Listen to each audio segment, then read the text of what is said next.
Oh, good evening.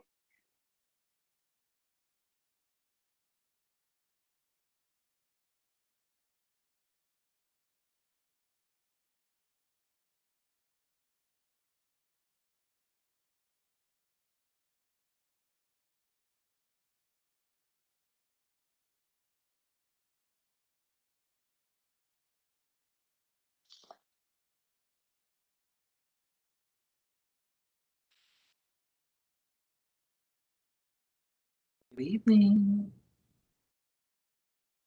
Good evening, Happy Assembly Member Good Happy Zinnerman. evening. New Good Year. evening, Happy everyone. Friday. We're actually having some technical difficulty, and I'm thinking some others may have the same. Please give us a moment to fix it, reconcile, and get out what I'm hearing is an echo.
Good evening, everyone, and sorry for the delay.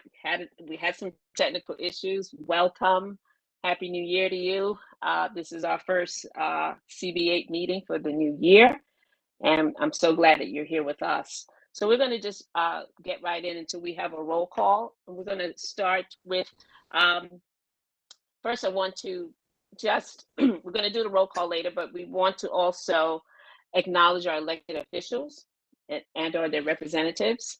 So I know that we have Assemblywoman Zinnerman.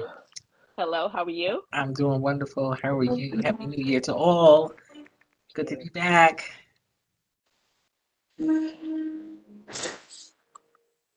Did you want to say anything else or just a hello? Oh, I thought you were just doing roll call. You want us to Yeah, no, we're going to get do it a little later. Yeah, just jump right in. Yes. Okay, Thank well, you. Happy New Year, everyone. I hope you all enjoyed a safe and healthy holiday. We're here together, so we made it through. And we just want to, always just pause to acknowledge those of us who lost loved ones during this trying time. I just spoke to my NAACP sister, and she just lost her mom today. So I know that so many of us are still going through it, and just my heartfelt prayers and condolences Look to at all my, of you. where's Um, my bag? we are moving forward into 2022, back in legislative session. I see my Senate counterpart on, and they've been just passing bills all over the place, and we've been doing our part Get my here other in the thing. Assembly. I think Ms. Andrews is doesn't know that she's not muted, but it's okay. But Um, hold so one just second. I'm sorry. Assemblywoman Zimmerman. For all of those who are not speaking at this time, please mute yourselves. Thanks so much. Please go ahead. alrighty, so some of the things I just want to to bring to your attention. Certainly, the Assembly heard your request to ensure that we can continue to work remotely and hold meetings remotely, and that was passed. So we just want to make sure that that's extended. There's some other big items on the agenda, but I'm going to let the senator talk about those things. Some of those things. I want to remind everybody that homeowner help is here, and for those people who need help with their New York City, New York State applications for homeowner assistance, please just make sure that you reach out to the office. You can call 718-399-7630, or you can just email my email, which is zinnermans@nyassembly.gov. We had a virtual job fair this week with the Department of Labor, and we're going to continue to do those monthly. There are a lot of people who are still out of work, but we also have a lot of job openings across the state. And we really are working to understand the disconnect. We know that a lot of people have wanted to change professions during this time because of the pandemic, and training is available through the Department of Labor. So we really want to work with people to match them up with new career opportunities and training so that we can fill some of these very necessary jobs. But also, make sure that our employers can get in front of people who are looking for work to make their case and have them come along. So look out for those continued educational job fairs so that we can help people get back to work. We've had a number of unfortunate incidents in the Bronx were very deadly incidents with regard to fire and emergencies that we still are not quite prepared for. So this month I'll be hosting, along with Dr. Lisa Scott McKenzie from Woodhall, an emergency preparedness training. It will be virtual, and everybody who attends that training will get a free go bag. So they will have all of the necessary items they need in a case of emergency. We will share that flyer with you for registration, and I'll put the registration link inside the chat so that everybody can have that. Please pass that along. I can't speak strongly enough about what has happened, to families and what people still don't know about fire safety, and what our landlords aren't putting in place, or buildings owners aren't putting in place to ensure that people are safe. So more information about that. And I am going to wrap up with just saying redistricting. As you all know, I'm going to just say thank you to everybody in Community Board 8 that participated in our local redistricting committee and made sure that they testified, just submitted their maps, and really put forth the argument for drawing the lines in the district the way they wanted to see them. And I think you've all seen the maps at this point, and unlike a lot of other places, the maps that were submitted by the 56th Assembly District were actually adopted, and almost exactly for both the Senate and the Assembly maps. And that's something that hasn't happened, in any other district. Unfortunately, the maps were voted down, and so we are looking for a new submission. If people haven't seen those maps, please go to the IRC website and look at those. Also look at the Unity maps, which a lot of people support as well. I think this week they're going to be having an action on getting more people involved with uplifting those maps as true maps of the people. And we really want you to look at those and consider as that's something that you would like to see passed, or for the state legislator to look at and approve as their maps. We are trying to get this done. Well, actually, by law, we have to get it done by next month. And hopefully we will be in place and to do so and submit those to you all for your second round of approval. Well, actually third round of approval.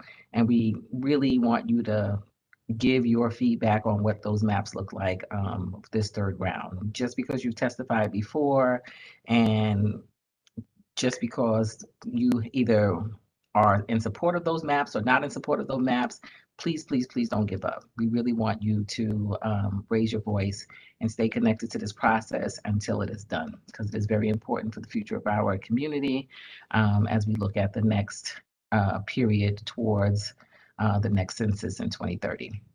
So I think that is it. I will share the information about the emergency preparedness training and look forward to next month because we have some robust programming coming out in the district for Black History Month, and of course a lot of interesting pieces of legislation to talk to you about as well. So everybody have a great night. I look forward to the rest of the meeting.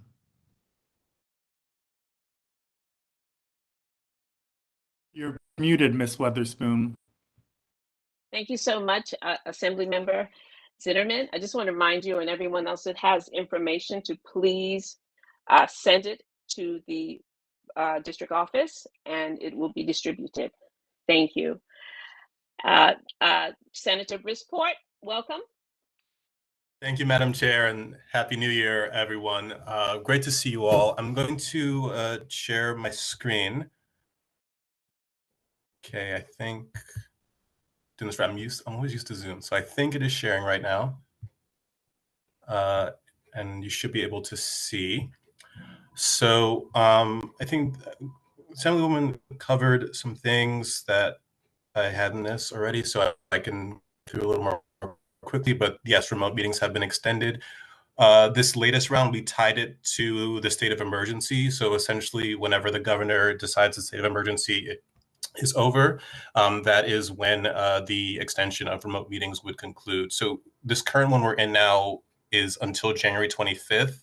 I think we can all assume that the state of emergency will be extended and continue beyond that because the pandemic is still raging. Although obviously reach out to my office for more, if you're interested in a more permanent solution. I am interested as well, and just would like to hear more from constituents about a permanent remote option for meetings. Redistricting, the Assemblywoman covered, so I won't go into too much detail.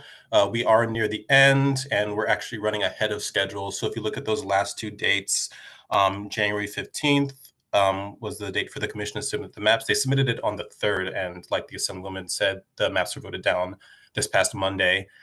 So we can expect the second round of maps from them submitted much in advance of February 28th, potentially even at the end of this month or early next month. And as the Assemblywoman said, please, keep raising your voices and stay involved. The eviction moratorium, I would like to spend some time on. So that expires on Saturday.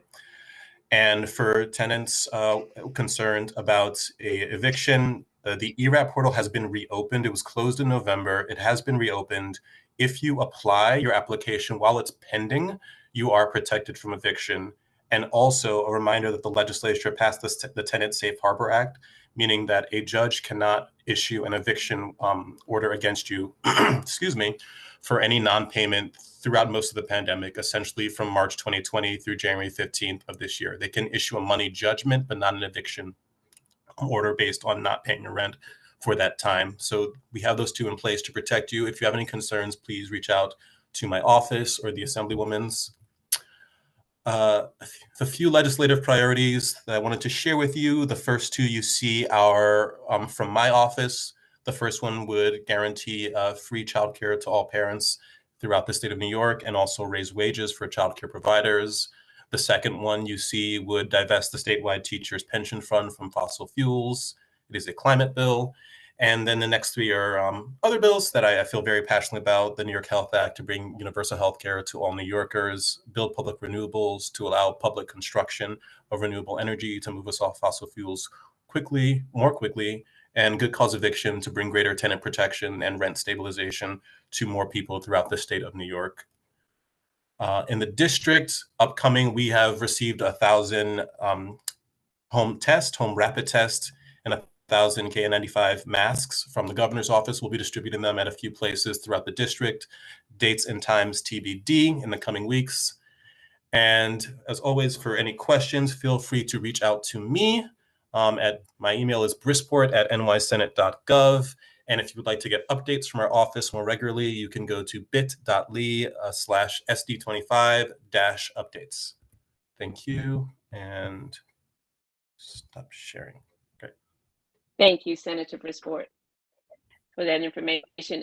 Next up is our new Brooklyn Borough President, Reynoso. Please, if you could just give us a greeting and some words. Thank you. Madam Chair, how are you? Thank you so much for having me. I hope everyone's doing well. Yes. Thank you so much to Senator Brisport for that presentation. Thank you for being so thorough. Now I'm concerned that I didn't bring a PowerPoint here, but now I know next time I'll be ready. But no, you guys are truly blessed with some great electeds. And I can't tell you how grateful and how happy I am to be here as your borough president. I'm really looking forward to getting extremely busy and making sure that the community boards are busy. I'm looking to expand the amount of resources that are available to you so that we can do more work. I really think the community boards are going to be the lifeblood of the work that I'm doing here in Borough Hall. And it means that I'm going to have to do a lot to help you. I'm really looking forward to talking about professional development and growth and education on issues that are important to this community, including land use, education, and transportation. I really just want to introduce folks to some experts and just some, just learning experiences. I told myself I grew every single day as a council member and was still growing up until my last day. And now I'm going to be growing every single day as a borough president. And I'm hoping that the community board doesn't see it as a slight, but actually sees it as a positive thing, that we can have opportunities for education and growth in the community board. So that's what I'm hoping to do. So get ready for that. And then for Community Board 8, look, let's be perfectly honest. There's a lot of needs in the community, especially when it comes to the work that needs to happen post-COVID.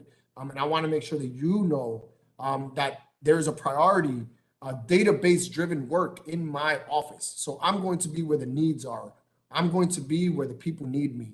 Not where it's politically viable, not where the votes are. I'm going to be where the people need me. And Community Board 8 is one of those locations where I need to be. I'm working right now with Councilmember Ose for some assistance related to COVID masks and tests. We're reaching out to Councilmember Hudson as well. And there are probably going to be 2 events in and around Community Board 8 so we could distribute some tests and distribute some masks. So we're working with them to make that happen. I'm doing that because this is one of the areas that was most hit or hardest hit and received probably the least amount of resources through that process. And I want to make sure that we can do our part and try to close that gap to some degree. And the last thing I'll leave you with is, our website is down. Be patient. We've lost everyone. Unlike every other borough president in New York City, we lost everyone because they all went to join Eric Adams' administration. So more power to them because they're moving on up literally to the east side. So more power to them if that's where they want to be. But because of it, we're just going to be building our staff and our foundation. So we ask people to bear with us. No one's going to lose their place on the board. I'm going to extend the application deadline, and hopefully in a couple of weeks, we see this new application that is going to take into account demographics and so forth. It's going to be a little more comprehensive than what we've had in the past. And I'll end by saying this year, my initiative is all about Black maternal health. And I'm really hoping that Community Board 8 can be a partner with me in doing that work. We're looking to outfit every single public hospital with a state-of-the-art birthing center in an effort to make Brooklyn the safest place for all women, but specifically Black women, to have babies. And we want to be the safest place for all women to have babies in all of America, hopefully in 8 years, if I get the opportunity to continue to do this job after 4. But that's something that's very near and dear to my heart and something I'm going to be doing, and I'm going to be leaning on the community boards to help me do that. So we'll continue to discuss that. Outside of that, we're going to be seeing a lot of each other, hopefully in person next time, and I'll have more to say then. Again, peace, love, and don't forget to spread love is the Brooklyn way. Amen. Thank you so much, President Reynoso. We wish you all the best in your role, and we look forward to all that you have planned for the borough. Thank you. Thank you so much. Thank you. Okay. Number is in you too. Sorry, Denise. Okay. Next up is our new council member, Osei. Welcome. Welcome. Oh my God, Miss Weatherspoon, you don't know how much of a privilege it is to see you 3 times in 1 week. Good evening, Community Board 8. To introduce myself to you all, if you don't know me already, my name is Councilmember Chi Osei. I represent the 36th District right here in North Crown Heights and Bed-Stuy. It's such an honor and a privilege to be in this role, and there's a lot of work to get done. I have a couple announcements and exciting things that are coming up. The first thing I do want to start with is about a month ago when Omicron was on the rise, we only had 2 testing sites from Test and Trace here in the district. For the past couple of weeks, my office and myself have been working with Test and Trace to expand the testing sites to 11 testing sites here in the 36th District. A new one opened this week at Weeksville Heritage Center. If you head to my socials, you could see the times that they do have where they are doing testing. So please get tested. COVID is still here. I want everyone to be safe. And now we have access to get tested and not wait on lines for as long as we were when there were only 2 sites in the district. I have another very excited announcement. They said it wouldn't come back, but Wellness Wednesdays is back. It's a healthy food and PPE distribution that will take place every Wednesday from 11 a.m. to 1 p.m. at Restoration Plaza. We had our first yesterday, and it was absolutely amazing. If you came, you know the vibes were right. The music was great. We teamed up with the Campaign Against Hunger, as well as Borough Experience, and our illustrious Brooklyn Borough President, Antonio Reynoso. We ask everyone to share this info and arrive early, please. If you would like to volunteer at this event or for the future, we ask that you come down and join us. Again, on my social media, this will be posted and we will be printing it out and passing it out throughout the neighborhood. Again, this will happen every Wednesday at Restoration Plaza from 11 a.m. to 1 p.m. Thankfully, the Brooklyn Borough President is providing home tests for the next Wellness Wednesday. So if you want to go home with a self-test for COVID, we will be handing that out, as well as food and other important information about the district. I have another very excited announcement. After 2 years of no participatory budgeting, we are bringing back participatory budgeting. Today we just launched it, and the process is open. If you have any ideas about anything you would like to see implemented into the neighborhood, whether it's trash cans, improvements for a playground, I have dedicated $1 million in capital funding for participatory budgeting. Please submit your ideas. The more, the merrier. The website is live. I will put that down in the chat after I'm done talking. Adrian Straker, who is our Director of Constituent Services, will also drop that chat into the chat after the announcement or after my announcements. Another announcement, the New York City Discretionary Funds application is live. The application can be found on the City Council website at council.nyc.gov. Again, this will be added to the chat when I'm done. If there are any nonprofits out there, I know there's a lot of you that do some great work. If you receive money from the city, please apply. I do believe that the deadline for the applications is February 24th.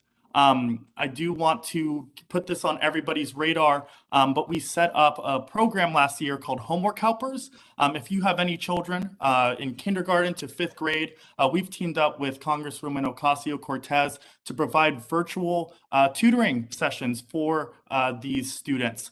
This will go live towards the end of the month. I do want to put that on everyone's radar. So if there's any kids that need help with a tutor and their homework, it is a virtual tutor and it is absolutely free, and our office will be providing that aid. To let you know how to get in touch with our office, we are currently working remotely because of Omicron, and also our office, which is at the 5th floor of Restoration Plaza, is undergoing some extensive repairs. We're trying to make it nice and pretty and minty fresh for you to come in so that we could, stage the place, start with some new energy, and get right to work. To email our office, in which we're responding to constituent service calls, you can email district36@council.nyc.gov. Again, that's district36@council.nyc.gov. I also do want to nod to some of my staff that are on this call that will be in any CB3 calls that I won't be on. Again, my Director of Constituent Services is Adrian Straker. My community liaison, her name is Arlene Gillen, and then my Chief of Staff, Naomi Hopkins. They will be in and out of CB3 meetings if I am unable to attend, but I'm going to work hard to be at as many CB3 meetings as I possibly can. Again, I'm your new council member here in the 36th District. My name is Chi Osei. I look forward to working with each and every single one of you. I love you, Community Board 8. We have a lot of work to do, and I'm so ready to do it. Thank you so much, Council Member Osei. We are looking forward to working with you and excited about you being here. Thank you. Next up is Council Member Crystal Hudson. Welcome, welcome, welcome. Thank you so much. Good evening, everyone. It's good to see you all. I'm Crystal Hudson. I'm your new council member in District 35 and really excited to be in such good company with the other electeds here. My neighboring council member, Osei, our state representatives, and also our brand new Brooklyn Borough President, Antonio Reynoso.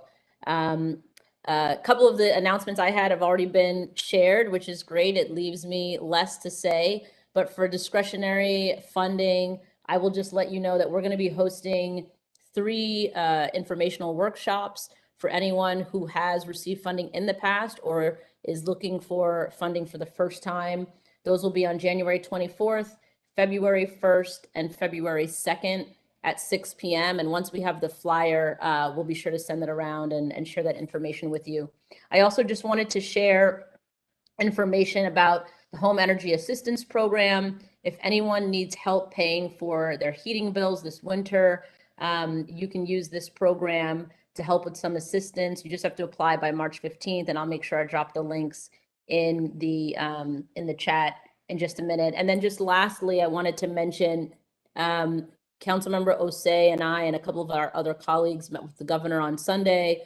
One of the priorities I mentioned to her from my district is Atlantic Yards. I think you're all probably well aware that what we were promised so many years ago has not come to fruition. And so I spoke with her specifically about ensuring that the monies that they will no doubt be forced to pay come back into our community. So I look forward to working with Community Board 8 and other community partners in ensuring that, we see that money, the money comes back to our community. And those were my updates for this evening. I did also want to introduce 2 folks from my team that are on the call. Casey Addison is my Chief of Staff, and Andrew Wright is my Director of Policy and Budget Initiatives. We will also drop their information and how to get a hold of our office. We're currently working remotely, but we'll hopefully be in a physical space in the very near future. And we hope everyone stays safe, healthy, and well. Thank you. Great, and same to you. Thank you so much. I do have to apologize. I said Community Board 3, Community Board 8. You have a special place in my heart, and I will make it up to you for that correction. So my apologies in advance. I think I did wrap it up with saying Community Board 8. So you did, Chi, and we won't hold it time. against you. Apology Amazing. accepted. Eight is my home community board, so. It is my That's home right. community board too, so I don't know what I was thinking, but I got you guys. Thank you so much. Okay, next person up is Councilmember Mealy. Welcome.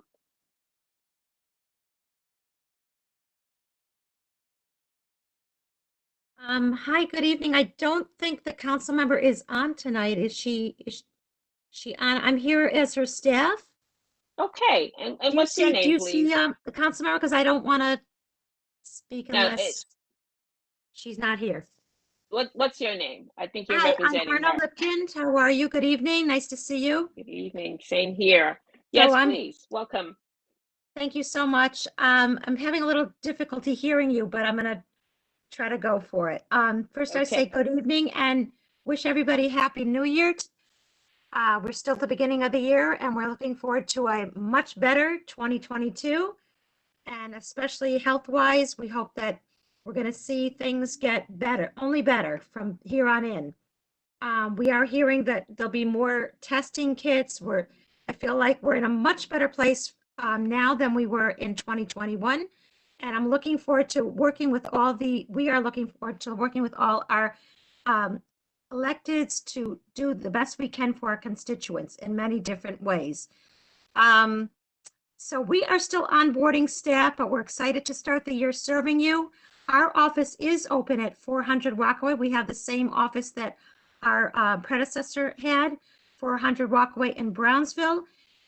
We are staffing up and just onboarding people this week. We have a chief of staff. That would be Melissa Wilson. Some of you may know her, and she is going to be fantastic. And so I will be serving as Director of Constituent Services. We have a legislative person. We have our chief of staff and several other communications person and people. So I will put those names and information in the chat. Right now, we're just, Councilmember Mealy, we are getting organized and we are looking forward to just jumping in and doing constituent services and many events that will serve the community. And on that note, I will look forward to further meetings where we can be of service to you. Thank you so much for having us. Thank you very much. Okay, District Leader Adu Hermelin, welcome. Good evening, Madam Chair. It's great to see you. Happy New Year to all of you. It's great to see all of my colleagues in government. It's good to see the Borough President Antonio Reynoso, Senator Jabari Brisport, and the four new council members, Crystal Hudson, Darlene Mealy, Rita Joseph. It's good to see Chio Say, who I actually knew his father when he was here. It's great to see all of them here working together in this new wave of young and energetic, forward-thinking leaders. I just want to say Happy New Year to all of you, and just to say that me and my co-leader, Sarana Purcell, we've been having a number of pop-up COVID tests throughout the district, and our next COVID test pop-up will be in Community Board 8. So we'll be having a pop-up COVID test, and we've also been having a number of pop-up food distributions. So we'll be doing food distributions at the same time as we're doing our PPP distribution. Unfortunately, I don't have the staff to introduce you to because they don't give us a budget as district leaders. But I just want to say hello to all of you. I look forward to working with all of you in this new year. And I'm excited to be working with Community Board 8 again. Thank you very much, Madam Chair. Thank you very much. Okay, we switched around the order of things just because our electeds were here and we wanted to get the opportunity for them to be able to speak and address us. So we're going to move to our roll call for this meeting. Mr. Gabriel, can you do the roll call, please?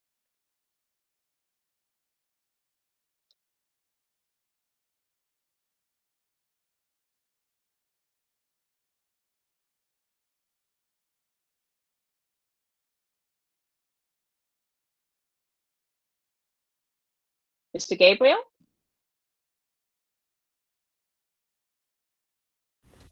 For the sake of expediency, I can do it if he's not Wonderful. available. Okay. Chairman Thank you. Chairman Allison, Present. Glenda Andrews, Present. Desmond Atkins, Present. Lisa Atkinson, Princess Ben James, Julia Boyd, Gail Branch Muhammad, Here. Jerry Buchanan, John Buckholz, Robert Callahan, Here. Nora Daniel, Here. Aisha Dotson, Diane Duke, Here. Kevin Farley, Andrea Ferris, Here. Drew Gabriel. I thought I saw his name. Maybe he stepped away. Tamika Gibbs. Here. Present. Mr. Gabriel, was that you? Did I hear Drew Gabriel? Yes. Thank you. Najani Granville, Here. Igenie Harris Blindman, Present. Marva Henry, Present. Jerzima Jordan, Regina Kinsey,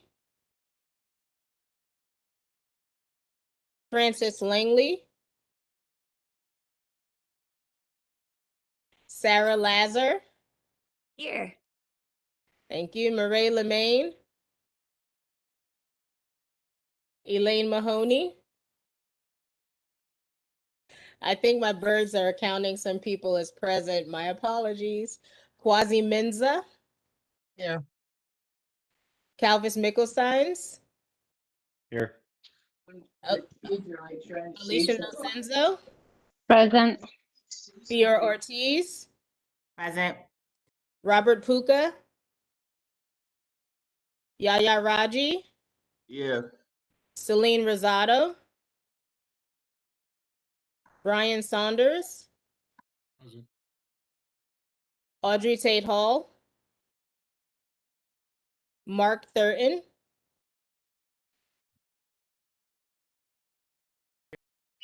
Greg Todd, Here. Ethel Tyus.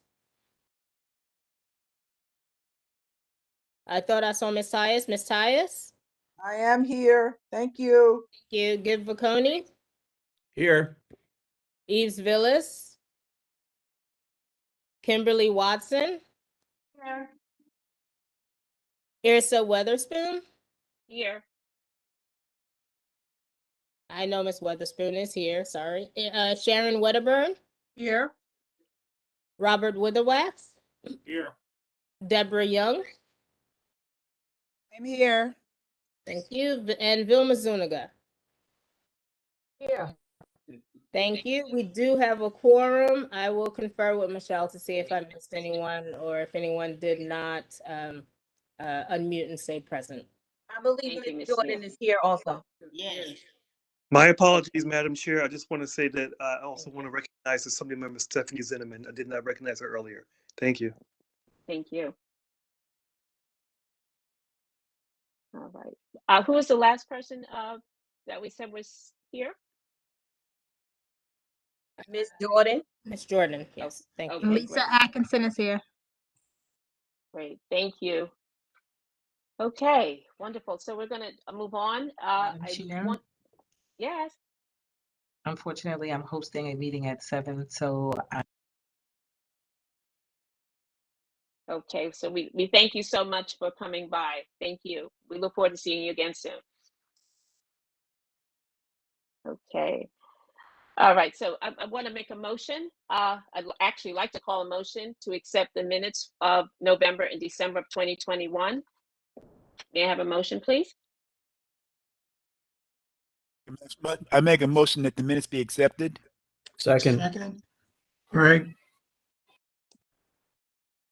Okay, so that's Mr. Atkins Yes. that made a motion. I'd like to ask whether there were any exceptions before the Exceptions. motion is accepted.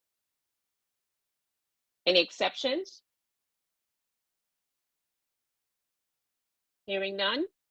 Okay, so it was seconded by Greg, correct?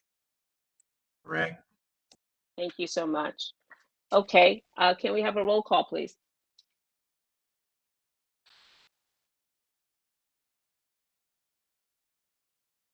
We just did roll call. We can move and. I'm sorry, to vote, to the vote. Okay. Thank you. Do we have to do the vote for the minutes or can we just accept it? I see Mr. Witherwax shaking his head. Okay. Yeah, not an action item, just a simple motion carries it. Great, thank you. All right, so now we will move on to our public hearing action items and from the following committees. Before we go there, are there any public comments at this time? Yes, very quickly. This is Mr. Mensah. Since the senator is online, I believe still, in light of the fire in the Bronx, I know we're going to go do all the legalities and who was wrong, who was right. But one of the issues, and this was the same thing that happened with the fire in the Bronx a few years ago, that when there's a fire, people tend to run out and leave the doors open, and it helps to spread the fire. I'm wondering if there's somehow the state assembly, whoever, could put out PSAs on a regular basis, just remind people that they need to do this. It's nothing that's really intuitive. You don't think about this, but I think people should be reminded on a regular basis that there's a fire in your place, you have to leave, please close the door. And that will definitely, go a long way in saving lives. Yours are safe, you're gone, but the others are going to be in a death trap. I'm hoping that somehow we can get the message out to the people. You're a product reminder of the importance of, just doing something like that. Just close the door. Okay, thank you so much, Mr. Mensah. I just want to remind everyone, if you have a question or a comment, please raise your hand. We have a lot of people here and we want to maintain order. Thank you. How do you raise your hand? I don't see the, I see thumbs up. Look at the round face. Okay. Yeah, that round face, you hit it and you'll see the option to raise your hand. Did you see it? Yes, thank you. Okay, awesome. Okay, Thumbs thank up. you. All right. And again, this was directed primarily at our state senator, but all the electeds, I'd like to take this back. Please take this back to your office. Getting the people aware of these things. Thank you. Thank you. Thank you very much. Okay. There are two raised hands. Madam Chair, I'd like to. Yes, I'm chime getting ready in to call you, at this Miss. point Yeah, I see. I was getting ready to because call of you. Because Go of ahead, Ms. the Tice. importance of this issue that Mr. Mensah raised, as a former settlement attorney for the city comptroller. Did you get in? No. Take claims against the city. Can you hear me? I can hear you. I don't try everything. I don't have back. Hear you. I can't get in. Excuse me, Ms. Muhammad, can you mute yourself, please? Go ahead, Ms. Tyus. Yes, as a former settlement attorney for the city comptroller and claims against the city, I have to say that when we have claims like the one in the Bronx, where there were doors that didn't close, where the automated door closures did not work, we need to take a close look at who those manufacturers were and bring them to task, because those doors should work, and those owners, those building owners, should be letting their tenants know that this is what the door closures are for. We got to do that. Please, please, please. Thank you. Thank you. Ms. Lasser? Thank you for recognizing me, Chair. Yeah, on continuing on that note, part of the story of that fire was that the tenants were using a space heater because they had insufficient heat. And insufficient heat has been rampant throughout the entirety of Community District 8. lately. And with the below freezing temperatures, it's just unacceptable given that there are requirements, there are legal requirements for the heat that is meant to be, the heat level that's meant to be attained at 68 degrees during the nighttime is required. But so I just wanted to remind everybody in the audience that if anyone is having trouble getting their landlord to turn on the heat, this is happening everywhere, but they can reach out to the Crown Heights Tenant Union for assistance in turning up the pressure on their landlord. But I also wanted to bring up the fact that a lot of tenants in this district are afraid to organize, afraid to ask their landlord for, to rectify dangerous situations like this, because they know that if they bring up problems to their landlord, they have no right to a renewal lease if they're an unregulated tenant. So the good cause eviction bill that Senator Brisport brought up is extremely important. And I hope that every state elected official in this area will pay attention to this and make sure that this bill passes. Thank you.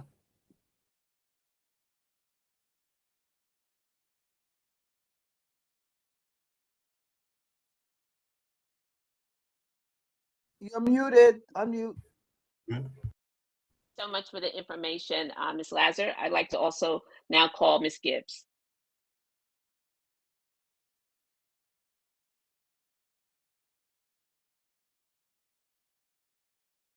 You're muted, just like how I was.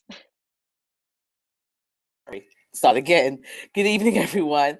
To answer Mr. Min's original question, City Council has passed last year the regulations for the installation of the actual automatic closed door mechanism on doors, as well as as well as the fire department has also been out doing safety training. We were actually scheduled to have one next week. Far as there had been already several fire safety trainings throughout CB8 on different committees. They're also getting out. They've actually, just to let you know, they've actually canceled any meetings for safety training if you're outside of the Bronx for this month because of that deadly fire in the Bronx. But it is a problem. I do know several people on City Council. They are aware of it. They have passed it. They have made it a law last year. It's just basically about enforcing it, and that's where we're at with that. But that was all I had to say. Thank you, Ms. Gibbs. Senator Brisport? Yeah, I just wanted to respond. I think most of what I was going to say has been said already about the issue being, improper doors that were supposed to close but weren't, and it being more so the fault of the landlord themselves than the tenant. But I do appreciate the request, and in general, if you want my office to do any awareness campaigns, always reach out. Again, my email is brisport@nysenate.gov. And I also do need to hop from the meeting. I'm sorry. That's okay. Did you finish? Wait. All Okay, done. great. Thank you. Okay. Next up, the representative for Excuse me, Councilmember. Madam Chair. 1 second, Mr. Atkins.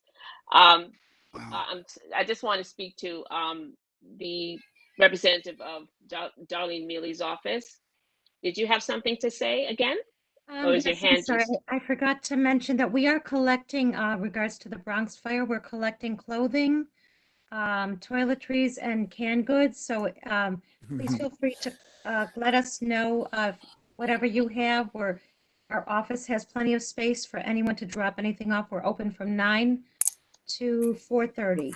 And you can email me, alipkind@council.nyc.gov if you want to ask any questions or arrange a time to drop off. The other thing I wanted to mention is that I believe this is they are announcing that this is the end of the rent moratorium. And I was listening to a press conference today from the mayor's office, and he was underscoring the public engagement unit. I think that's what it's called, the public engagement unit, where they work with constituents who are behind in their rent. So if anyone has They are behind. You can call, they said, excuse my picture just came up, but you can call 311 and they will guide you through different steps. Just let our constituents know they can guide you. If you have an ERAP application pending, that's a protection. You have a right for counsel and lockouts are illegal. So you just guide your constituents to call 311 and they will guide you in areas that can have, of course, we all know about one-shot deal, but that's based on future ability to pay, but they are a little more lenient than they used to be in these, all things considered now. So, and the mayor also mentioned that we're trying to get federal funds to help our constituents. So I just wanted to bring that out to light. Thank you so much. Thank you so much. Mr. Atkins? Yes, I wanted to say thank you to Quasi, but then everyone else who added in about the fire safety. But there was an idea that I wanted to reach out to Arlene Gillen, Chair Saves Aid, but as all the electeds are here, I think that it might help if there were PSAs done, as Quasi said, but also if it became mandatory part of the in-school education for fire safety.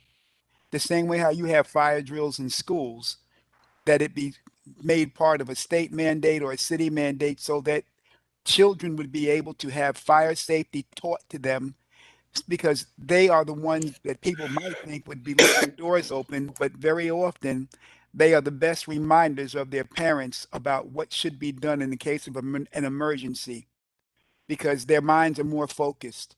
So I didn't get a chance to bring this up at the precinct council meeting, and I'm very happy that it's been well discussed here tonight. That's all. Thank you. Thank you very much, Mr. Atkins. Next is Ms. Blenman, please. Good evening, everyone. I just wanted to bring some awareness to a COVID-19 testing site. It's located on Bedford Avenue and Sullivan Street. It's right there by Eviction Field. I went there on December 27th. Me, my sister, and a friend, we went to get tested.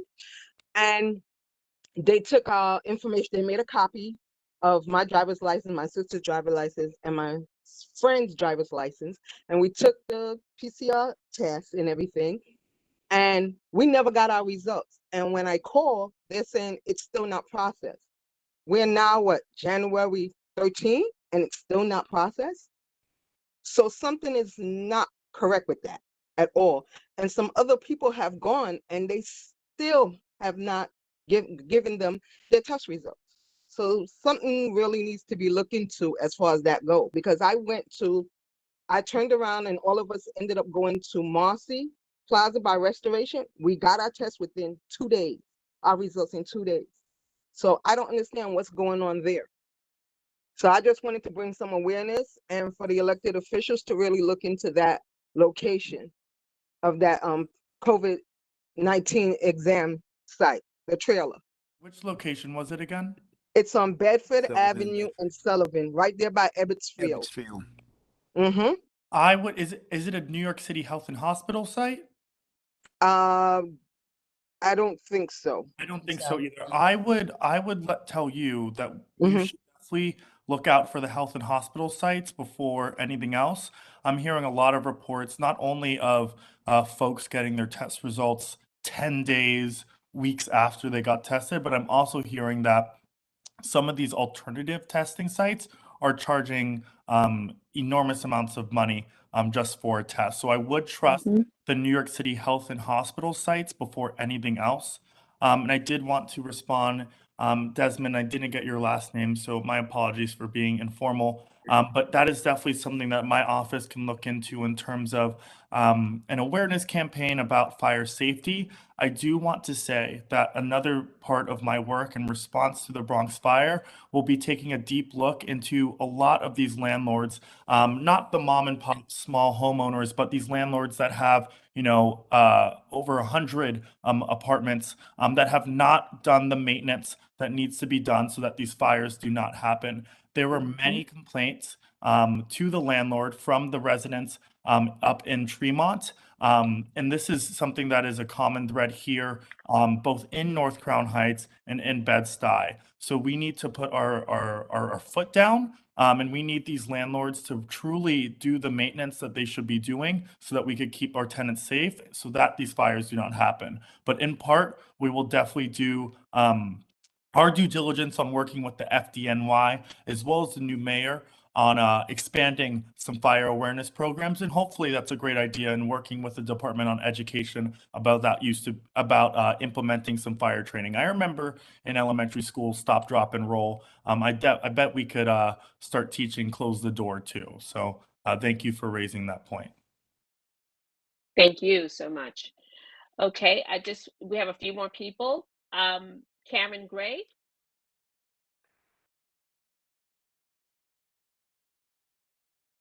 Can you hear us, Karen Gray?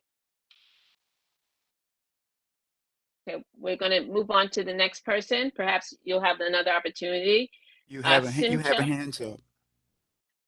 up. Simcha Baez.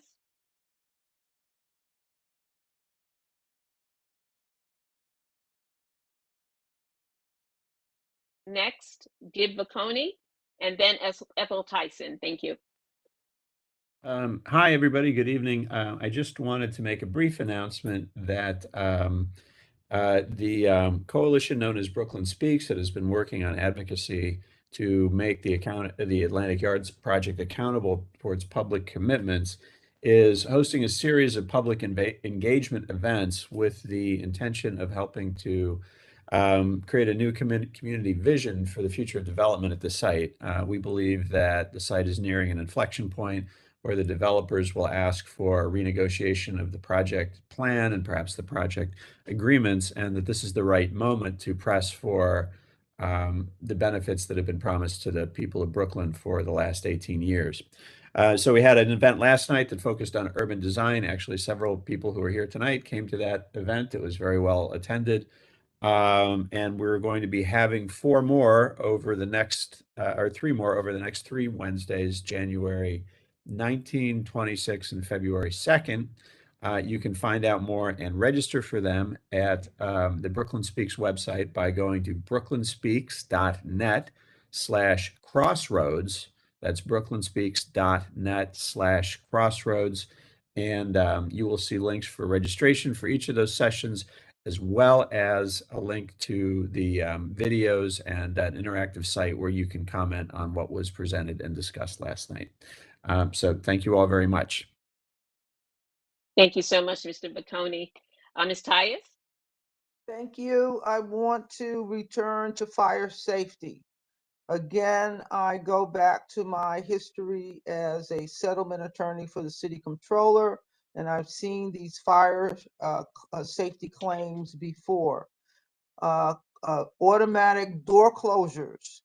The name of the manufacturer is embossed on the door closure arm. That landlord, whoever purchased it, they're part of the chain to claim back for whatever injuries we see from this.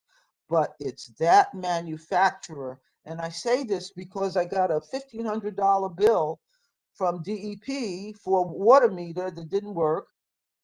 Go back a couple of months for $100 a month, and I'm wondering what's wrong with the meter. And I'm hearing from other people that they're getting the same thing. So we need to look a little deeper before we point at the landlord as a target. Those manufacturers are putting junk in the stream of merchandising, and they should be held accountable. So I want us to look a little more deeply before we blame the property owner. Thank you. Thank you, Ms. Tyus. I want to circle back to Ms. Cameron Gray. Are you able to get on?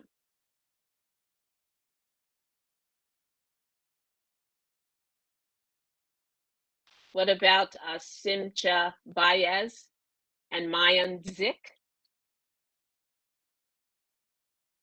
Okay, we're going to get back to you because I know you're online and you're looking to speak. So we will give you an opportunity. Great. Can you hear me now? Oh, yes, we can hear you. Welcome. Yeah, hi. I'm a real estate broker and I go into lots of buildings and we're doing a lot. There's a lot of shoddy work being done. I understand manufacturers. Today I was at 2 buildings. One of them brand new on New York Avenue. 43 violations and nobody's living there yet. Even the FDNY has violations. We have to pay attention to that because a lot of these people are just about acquiring buildings for the money. You have to pay attention to that. That is so important when I go and see things. Also, do you understand when somebody's panicked? Are they thinking about closing the door? They're running for their life. So we have to get the proper fire safety doors with the proper locks, and we have to do inspections of these people because that building in the Bronx had double-figure violations. So we have to be more prudent in what we do. Thank you. Thank you for that comment. Are we able to get Mr. Baez?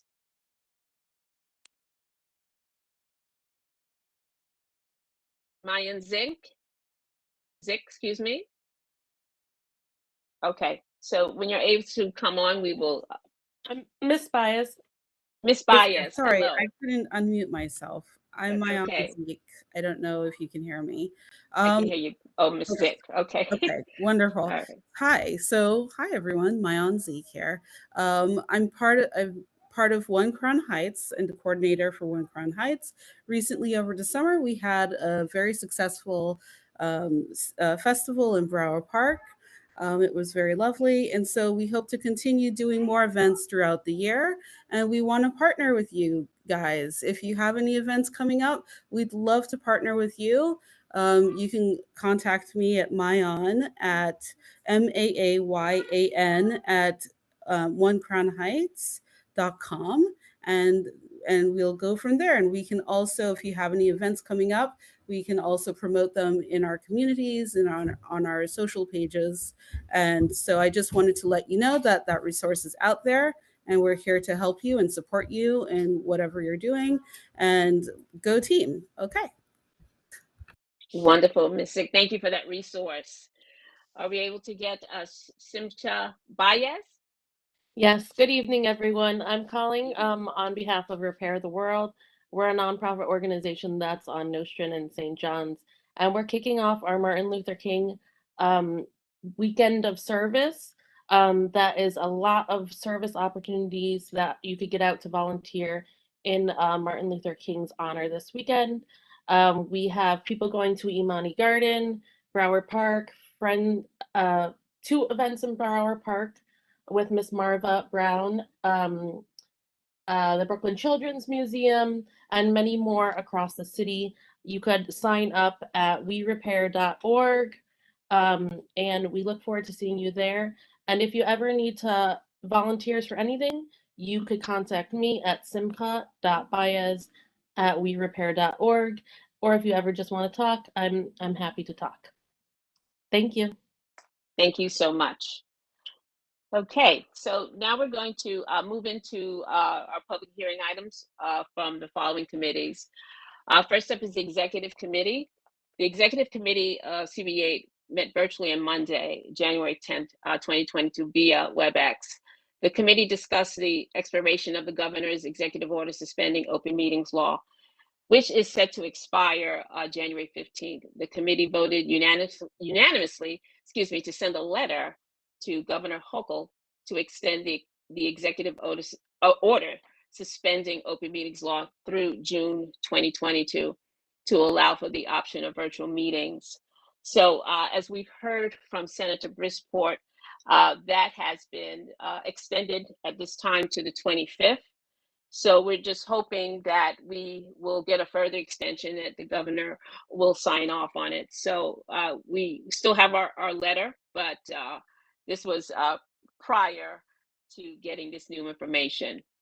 The continued suspension of open meetings law is vital for community participation in a safe manner. The COVID-19 pandemic has persisted. Infection rates have been increasing dramatically amongst both the vaccinated and unvaccinated alike, and new variants, including the highly contagious Omicron variant is on the horizon, and it's made it increasingly dangerous to meet in person. Community board meetings and public hearings remain a necessary tool for community participation, and as such, it is imperative that we continue to be allowed to meet virtually to fulfill our city charter mandated responsibilities. Okay, so the next item is from the SLAC committee. Mr. Whittawax is our vice chair. Good evening. Good evening, everyone. On Monday, the 3rd of January, 2022, the SLAC committee rang in the new year, meeting virtually.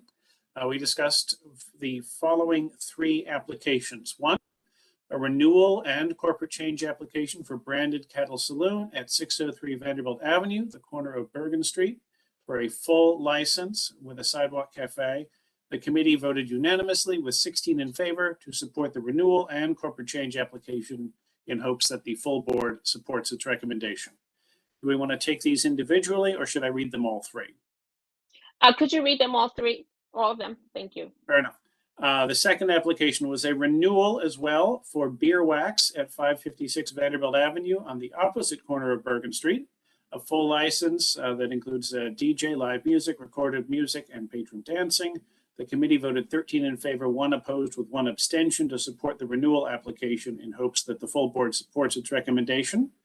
And our third application was for a new liquor license application, a winner on Franklin LLC, going into 747 Franklin Avenue on the corner of Sterling Place for a full liquor license with recorded music. The details of this new establishment: hours of operation 7:30 a.m. to 2 a.m. daily, 24 tables with 48 seats, 1 bar with 17 seats, and 16 service employees, and the proprietor promises to hire locally. The committee voted unanimously with 15 in favor to support the application as presented in hopes that the full board supports its recommendation. Great, thank you. Can I have a motion for these items, please? I move to support. Now we have a second. And the second is whom? Gail. Thank you, Ms. Gail Muhammad.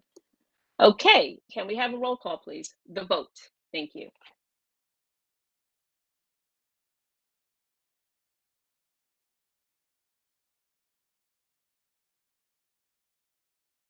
Mr. Gabriel, are you here? I was just gonna ask, do you want me to? It's up to you. I can do it if you want. I have mine open. No, I'll give it a shot. Here we go. Okay. Kermani Allison. Yes, Kirmani, present. I'm sorry. Yes, to support. Sorry for mispronouncing your name in advance. Glenda Andrews. Yes. Desmond Atkins. Yes. Lisa Atkinson. Yes. Princess Ben James. Julia Boyd. Yes. Gail Branch Muhammad. Yes. Jerry Buchanan. John Buckholz. Robert Callahan. Yes. Daniel. Yes. Asia Dotson.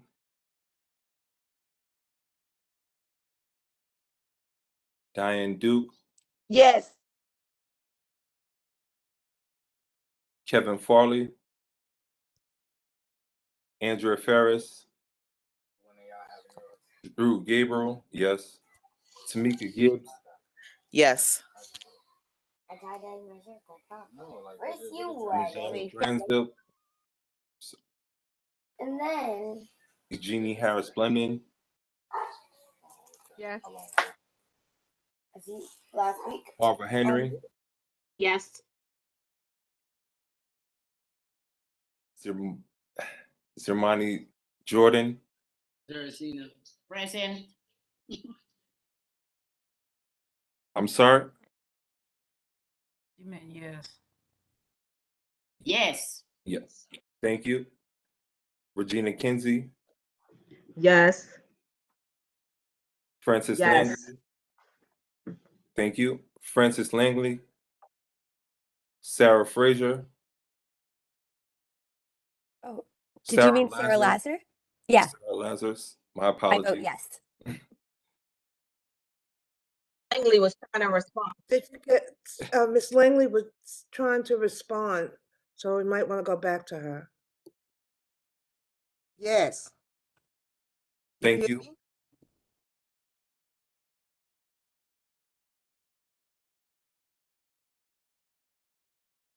Miss Lenman. Ooh. I'm sorry for mispronouncing your name. Murray Lemaine. Murray Yeah. Lemaine. I'm sorry. Same thing.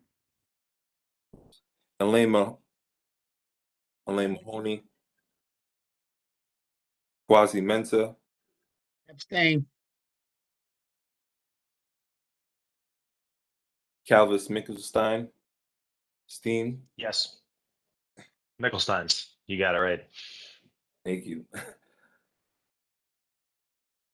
Alicia Nozenzo. Alicia Nozenzo, yes. Sorry, thank you. Fiora Ortiz Jr. Yes. You. Robert Puka. Yayi Raji. Yes. Selena Rosado. Brian Saunders. Yes. Audrey Tate Hall. Yes. Mark Thurton. Yes. Greg Todd. Yes. Ethel Tias. Yes. Gib Vaconi. Yes. Eves Villas.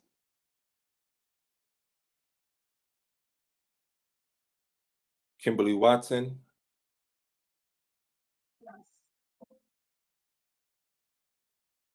Issa Witherspoon. Yes. Sharon Wedburn. Yes. Robert Witherwax. Yes. Deborah Young. Yes.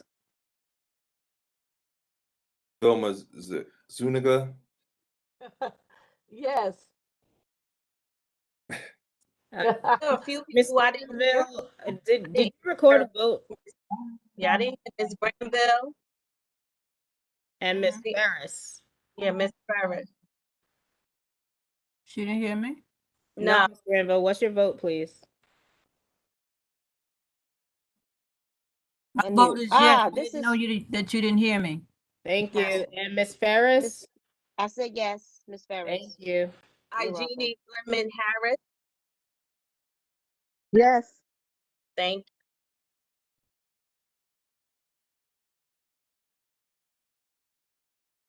I guess the motion passed, correct? Yes. Yes. That motion passed. What's the count? I have a count of. We'll right back to you with it. Okay, great. Thank you Thank very much. you. The SLAC committee will meet again on the on February the 8th. Sorry, February the 7th. At the Zoom will be the WebEx link will be circulated ahead of time. Thank you, Mr. Witherwax. Next up is housing advocacy. Actually, can I I have to run, and I just wanted to state the agenda for the EST committee before I Sure. do. Apologies for intruding on the agenda, but the EST committee will meet on the 25th of January. We will be hearing our reports of our subcommittees. We will be considering one of our co-naming items. The other one has been mooted by approval of the City Council before their term ran out in 2021. But I hope to see as many of the committee members and community members who want to be there, 6:15 on the 25th of January. Thank you all. Great, thank you, Mr. Whittle-Wax. Housing?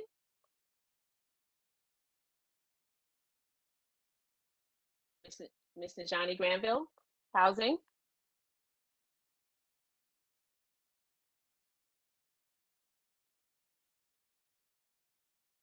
We're going to move on to seniors. Gail Branch Mohammed. Okay.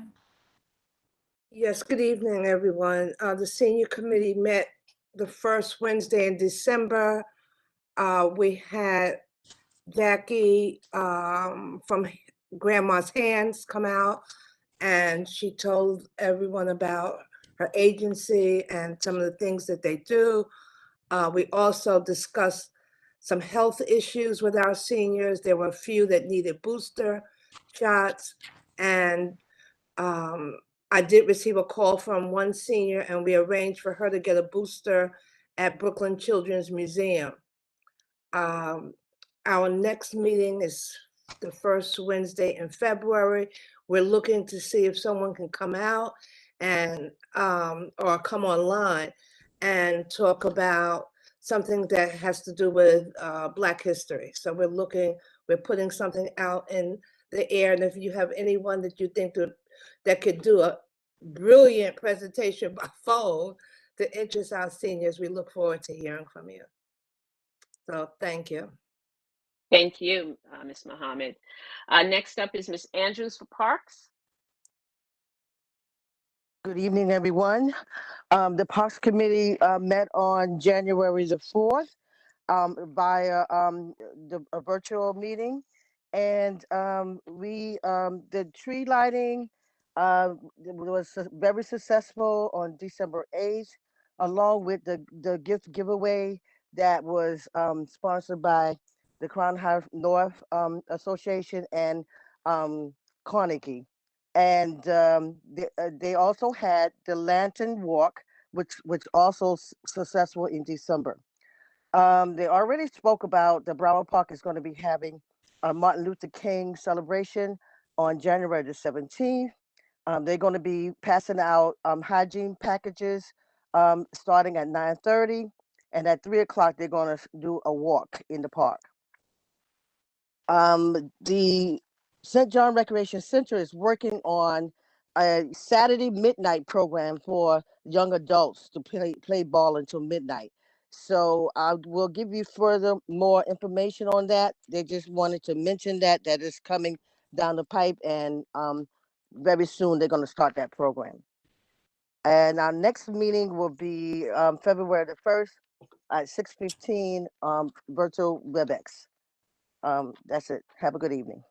Thank you, Ms. Andrews. Same to Okay. you. Okay. Ms. Granville, are you ready? Are you able to come in for housing and advocacy? Housing advocacy? For housing and advocacy, we did have a brief meeting last night. And one of the topics that was brought up was the co-living arrangement that might be possible where people rent, but they share the common spaces.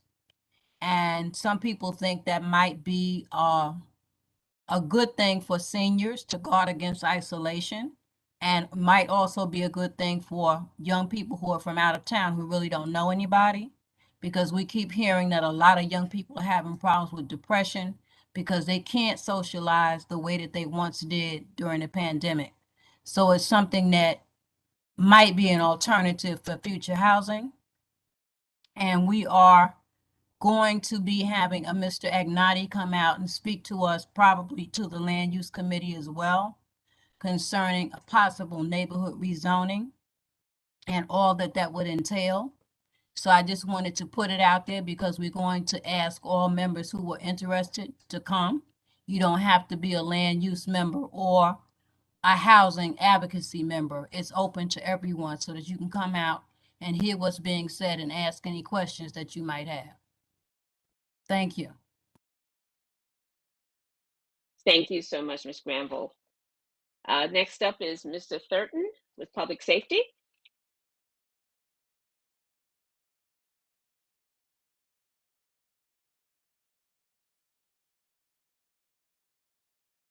Mr. Thurton? I think that might help now. Hey, Mark Thurton, Public Safety Chairperson. We did not meet for the month of November due to the Christmas holiday and a conflict of schedule with another presentation. But we will be meeting on Monday, the 24th by way of WebEx. Our NCO meetings for the sector meetings will be done for the first quarter. However, they're going to be done by way of video conferencing. So we'll send out the links in reference to that. And I think that's about it. But in the month of November, we did have a presentation from the NY, from the fire department, and it was very informative. I know that was spoken about quite a bit. Desmond, do you want to speak anything on that? But what we'll hope to do is that with those presentations also link up with the other committees, looking especially towards the Housing Committee and the Senior Committee, and see if they can do a presentation to those groups, because it's extremely important, as unfortunately, as we are aware of. Hopefully, this fire is bringing a lot of attention, and hopefully not in a year or two or three that everything goes quiet again. But fire safety is extremely important throughout the years. Mr. Atkins, he's covers our fire safety portion for public safety. Desmond, you have anything you want to add? Yes, I did want to add something in, Mark. I want to thank you for bringing that out. Also, I stand thanking people who stood in the gap, who actually really worked and made that fire presentation possible. And as I did it years ago, more successfully, the presentation spread like wildfire through the district and other committees and in other organizations. But someone made an excellent point about something that I said. They said that when a fire happens, people tend to panic and that you can't really depend on anything. But I'm going to make the point that the reason why soldiers or people who are professionals or people who are prepared respond better in an emergency is because just that. They've been prepared. That's why we try to get adults to go ahead and use and come out to these seminars, but also the easiest people to teach are young people because they're not locked in a box already. And so I'm going to once again, as Quasi brought up, I would like to see the city have more PSAs as they used to when I was a child, but that goes back to a different budget and a different time. But also the same way how fire drills are mandated by law, fire safety training could be mandated by law in the schools, through middle school, possibly even through high school. Because this has been going on in the newspapers, and the saddest thing is to see a bunch of children who haven't even reached their preteen years being shown as having died in a conflagration. That's a horrible way to die, and it's a snuffing out of a life full of promise. So once again, I'm just asking the electeds to try to work to see if they can bring that to fruition. Everyone has made great points. The manufacturers of the doors fail, maybe the landlords fail.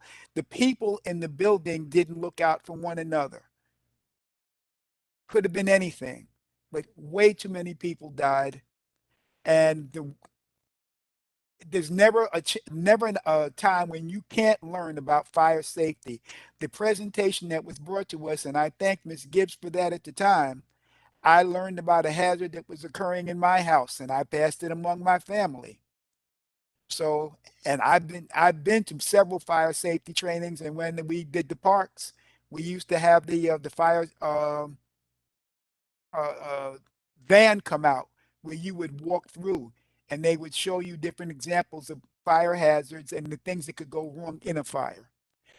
And this is repetitive learning, and you get it drummed into you. Everybody's very raw now about what happened, but then in another 2 weeks, people will just forget about it. But if you have that training or that teaching, it will come back to help you at the key moment. And once again, I joked with Mark. I was a victim of someone being frightened by a fire. I was on a bus. I got up to tell the bus driver the bus was smoking, and the woman heard me say it, and the last thing I knew was hoof prints over my body. I was flat on my back. The woman was terrified. That happened when I was in my early 20s. So I know what it is to be in a panic situation. And the bus wasn't on fire. But once again, training and removing fear helps as many people as it can. Thank you, Mark. Thank you, everyone. Thank you, Mr. Atkins. And again, our meeting will be on January the 24th. That's Monday at 6:15. And I want to thank all of our local elected officials, our new city council people, to participating. And we at the Public Safety Committee look to work with you guys hand in hand to improve the public safety and community board aid. Thank you very much. Thank you, Mr. Thurton. Mr. Saunders, Economic Development.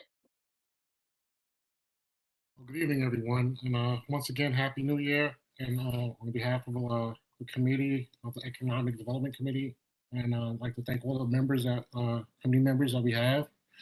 And we hold our meeting the second Tuesday of every month. The second Tuesday of every month so far on WebEx. So this past Tuesday we had a lengthy discussion of how can we help out the small businesses in our neighborhood. And we were trying to figure out and brainstorming different ideas. How can we drive business to these establishments? Right now, well, before with the pandemic, they're operating at 20 and 50%, but having 100% expenses. So, as you can see, being on Slack, you find out different establishments that are closing and opening. Is this a repeated thing that's going on? And they can't survive. So we kind of brainstorm different ideas that we like to have, such as a taste of community board aid. We have all the establishments come together, maybe a park and work together, and maybe once a month and come and have a sample of their delights. And we also talked about how we did the walkthroughs on Nostrand and Utica Avenue, and just considering Franklin Avenue, of having maybe one of the days when they're having a street closing, a Panamanian parade, where we have all the merchants come out. But these are just discussions that we're having as far as, the Twitter and Instagram, and how can we, spotlight a business for the week to drive business to them. But that's a teaser. I want you to come and join us the second Tuesday of the month. Give us some fresh ideas, and help us so that we can drive businesses and help to these establishments. So the second Tuesday of every month on WebEx, I'd like you to you plus one to come and join us and help us figure out this problem so we can have a solution to it as well. Thank you. Thank you so much, Mr. Saunders. Education and Youth. Hi, everyone. Nora. Hi, Yeah. can you hear me? Hi. Yes, Ms. Hi. Daniels. Good evening, everyone. The Youth and Education meeting, we met last week, Tuesday, and we discussed an issue that CEC 16 is having with a principal at PS 243. You may have seen it in the news. There's a principal there who has had some pretty problematic behavior over the past few years, and they're really working hard to get the DOE to address this. So we discussed that and talked about the ways that we might be helpful to them. We also are planning we are planning to release the flyer for the Black History Month art contest that we are holding for the month of February. The due date for the art submissions will be February 28th, and we'll make sure everybody gets that flyer. And we will be announcing the winners at the community board meeting in March 10th, I believe it is. So we do want community board members or volunteers to help us judge. We're planning on judging the contest on March 1st, which will be our March Youth and Education meeting. So please reach out to me or just please reach out to me. I'll put my email address in the chat, and if you'd like to volunteer. Thank you, Ms. Daniel. Ms. Our next Gibbs? meeting is February 1st. Okay, thank you. Ms. Gibbs for health? Good evening, everyone. Again, Health and Human Services had our last meeting on December 16th, where we had a delightful discussion presentation from our lovely co-chair Kim Watson.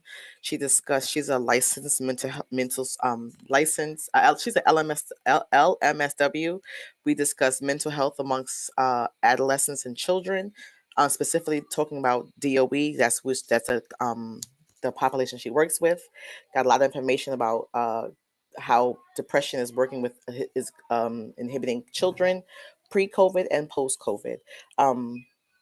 Lengthy discussion about that. Our next meeting is January 20th. We had 2 presenters for the next week's meeting, but as I stated earlier, we were actually bumped back till February for our fire safety meeting. But we still will have a medical professional from Kings County Hospital, a medical expert. We're talking all things COVID with all the variants. We invite everyone to have all your questions that you may have in reference to the pop-up sites, far as testing. I did see there is in our district on the corner of Bedford and Eastern Parkway, there is a health and hospital testing site just opened last Monday. So for anybody who's out there, that is an actual health and hospital site testing site on the corner of Bedford at the old Chase Bank. But please join us at our next meeting, January 20th at 6:15. Come and get the useful information, bring one, and be a part of the planning for the rest of our year. Right now, we know we have January, we have the Kings County Hospital coming, and in February, we definitely already have confirmed fire department. So please bring you, your neighbor, and your family. Thank you, and have a happy evening. Thank you so much. Same to you, Ms. You're welcome. Gibbs. Veterans Report by Ms. Najani Granville.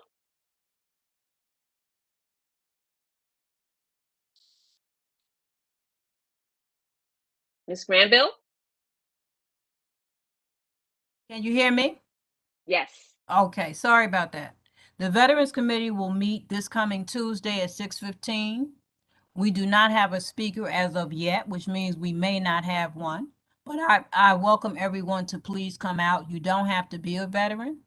You just need to show that you're interested in the condition of the veterans that we have. And we're going to try in the future to have a program that will honor some of the veterans in our community. I know we have a few, but I'm looking to see if we can have just 1 or 2 of them mentioned so that you can see exactly who they are. So please come out. Thank you.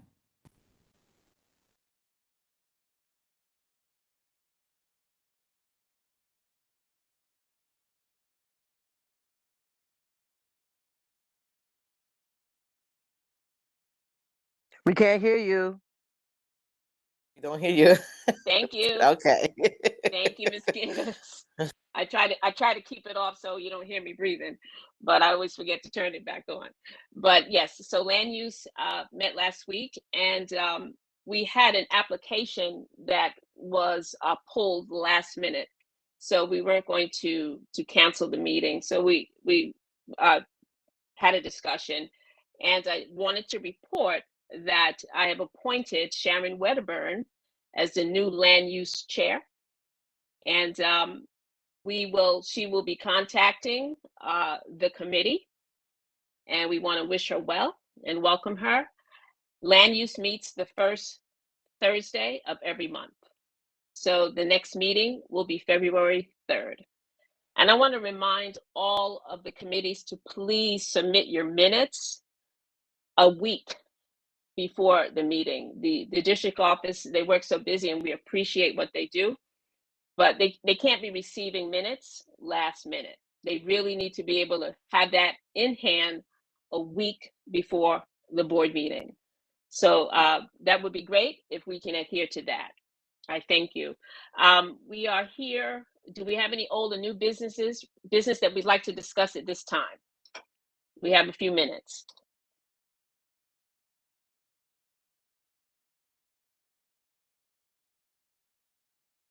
Okay, hearing none. Miss Weatherspoon, I have my hand raised.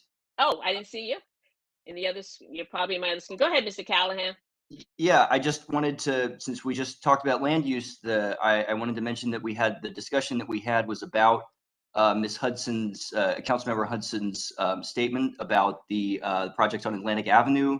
The takeaway from that meeting was that the Land Use Committee was going to contact Councilmember Hudson. Can you please update us on that, on the progress of that? We don't have an update yet. She will be contacted in the coming week, this coming week.